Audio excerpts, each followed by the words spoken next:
Bonjour, bien-aimé dans le Seigneur, heureux de te revoir et dont je rends gloire grâce à notre Dieu de nous permettre d'encore voir la lumière de ce jour.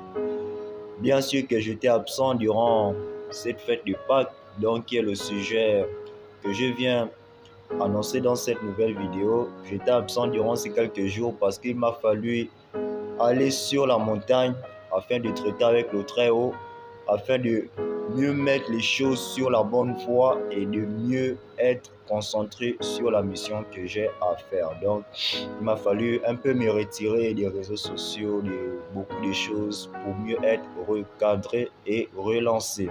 Bien. La Pâque est passée, c'est vrai, et j'aurais bien aimé voulu faire une vidéo en cette période car il y a eu tellement d'événements, mais je vais me rattraper sur cette vidéo afin de t'apporter un plus concernant la Pâque. Comme j'aime toujours le dire, beaucoup en retard, mais jamais trop tard, car je serai là et je suis toujours là. Ok. La Pâque, déjà, c'est une fête chrétienne, plus précisément juif, ou encore surnommée la Pessa.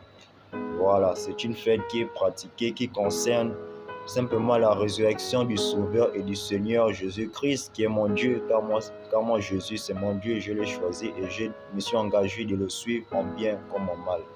Ok. Donc, plusieurs passages bibliques sont énoncés plus précisément dans le livre, dans beaucoup de livres, que ce soit dans le Premier Testament et le Deuxième Testament, plus précisément dans les évangiles, que ce soit Matthieu, Luc, Marc et Jean, aussi dans le Premier Testament, plus précisément dans le livre de Exode à partir du chapitre 12, dont nous voyons le renouvellement de l'alliance que Israël avait fait avec Dieu lorsque Moïse leur avait délivré de l'Égypte. Bien. La Pâque pour un chrétien, donc un enfant de Dieu, est une bonne chose dans le sens lorsque l'on la consomme. Donc, c'est-à-dire que lorsque on prend la Pâque avec bienveillance, avec sagesse et intelligence, comme j'aime toujours le dire. Pourquoi? Parce que la Pâque, c'est un engagement, c'est un contrat et c'est une alliance. Pourquoi? Parce que cela permet à l'enfant de Dieu de choisir une nouvelle marche. Parce que cette nouvelle marche, si la chose est bien faite, peut conduire l'enfant de Dieu, peut te conduire dans la bénédiction. Mais si cela est mal fait, cela peut encore te conduire dans la malédiction et te condamner encore dans l'année qui suit, comme nous sommes encore dans l'année 2025. Donc si tu l'as bien pris en cette nouvelle année, cela peut bien te conduire en cette nouvelle année. Mais si tu l'as mal consommé, cela peut mal te conduire en cette nouvelle année. Et donc c'est pourquoi nous voyons aussi dans d'autres entités, que ce soit dans les Rose-Croix, chez les praticiens, nous voyons tous ce qui se font. Chacun fait son alliance en son temps et en ce lieu. Car d'ici la fin d'année, nous allons voir beaucoup de sacrifices, beaucoup d'accidents, beaucoup de choses étranges qui se passent. Pourquoi? Parce que ce ne sont que ceux du monde des ténèbres qui font aussi leurs sacrifices. Et donc c'est pourquoi il est important pour un enfant de Dieu de le faire durant cette période. Donc si tu l'as fait, tant mieux. Mais je veux lire un passage biblique afin de mieux t'éclaircir et essayer peut-être d'essayer de te faire comprendre quelque chose par rapport à ce passage biblique. Ok.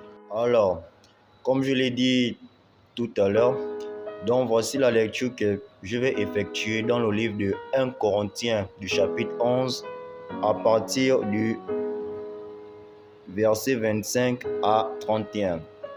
Donc je vais faire la lecture dans le livre de 1 Corinthiens chapitre 11 à partir du verset 25 au verset 31. Dans le petit titre de ce chapitre concerne même sur la manière de célébrer le repas du Seigneur. Donc je fais la lecture. De même, après avoir soupé, il prit la coupe et dit: cette coupe est la nouvelle alliance en mon sang. Faites ceci en mémoire de moi toutes les fois que vous en boirez. Car toutes les fois que vous mangez ce pain et que vous buvez cette coupe, vous annoncez la mort du Seigneur jusqu'à ce qu'il vienne.